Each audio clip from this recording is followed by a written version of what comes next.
Okay, welcome to our channel. So today, gagawa tayo ng sushi bake.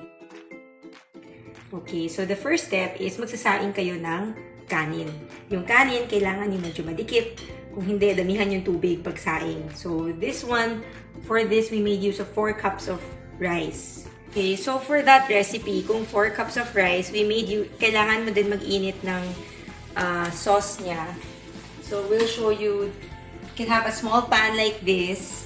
Tapos, maglagay kayo ng 5 tablespoons of mirin, 1 tablespoon of sugar, and 1 teaspoon of salt. So, initin mo lang until the sugar and salt dissolves. Then, yung sauce, you just pour it into the rice, mix it well, para yung mismong kanin, may lasa siya. So, once nalatag mo na siya ganyan, make sure siksik siya. So that when they are eating it later, may tatayo siya.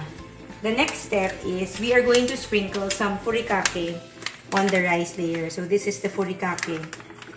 Mabibili mo din ito sa Shopee kung hindi ka makapunta sa Japanese store. Just search for furikake. Maraming klaseng furikake. Merong made from egg, merong made from fish. So we'll just use a spoon and just sprinkle it on top. So that's the next layer. Pampalasa din siya. Now we're going to prepare the creamy topping. So kung gusto ninyo, because we're gonna bake this in the end, preheat your oven first to about 170 degrees Celsius habang ginagawa nyo to. Or pwede naman kung kakain kayo tsaka nyo ipi-preheat. So add in first your kani, imitation crab sticks. Okay. You can leave some for topping later. So konti lang. Yan. Para meron kayo pang topping mamaya. So, just chop it up into very thin strips. Next, you add in your salmon. So, for this sushi, pwede optional lang din to. Pwedeng kani sticks lang, pwedeng hipon lang. So, tira lang tayo. Sobrang konti. Okay. And then, so you add in your kani, and then you add in your softened cream cheese. So, itong cream cheese natin, kanina pa natin siya tinanggal, nilabas from the ref.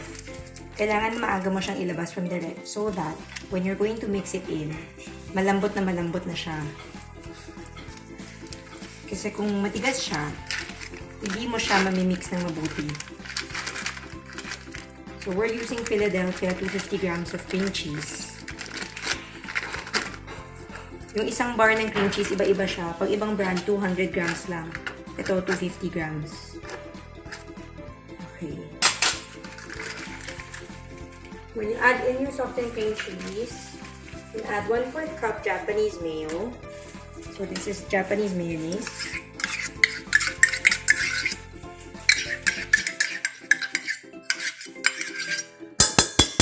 You can make use of a spatula.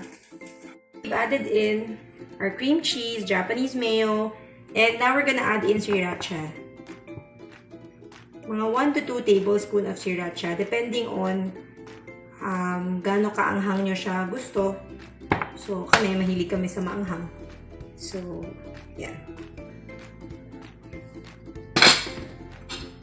So, add in all the sriracha or any hot sauce will do.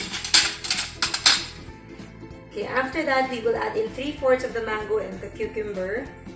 So, 3/4 of our mango.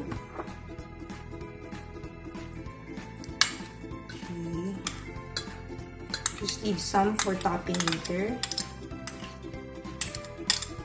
And also 3/4 of our diced cucumber. You can use maybe half of a cucumber for this. Magtira din tayo for toppings later. After you add in the cucumber, you can add in your chopped and cooked prawns. And then, imimix mo lang siya lahat together. Then, ilalatag mo siya dito. Okay, so actually, because the prawns, the swahe, this is optional. Pero kung maghahalo kayo, pwede nyo na siya ihalo together with the salmon, kani, cucumber. Halo nyo na rin siya. So, dapat luto na lahat ng ihalo nyo dito.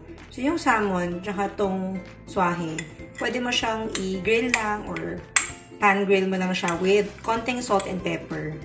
So, you don't want this to have a very strong taste. Kasi baka lumaban yung lasa niya sa lasa ng ibang ingredients. So, konting salt and pepper lang, pwede na. Yan. So, just fold it in. And be sure to mix it very well. Ayan. So, meron na tong salmon also, and crab sticks, and shrimps. Cream cheese, sriracha, Japanese mayo. I'm going to decorate the top. So for this, you can just add some mango bits and just separate it. Yan. Kasi ito na yung part na makikita ng tao. So, some shrimps.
When you put it in the oven. So, thank you for watching. Please like and subscribe. Now, we are going to bake on sushi bake. Kaya siya tinawag na bake. So, wala namang specific time. Tingnan nyo na pag medyo nag-brown na yung top, okay na siya.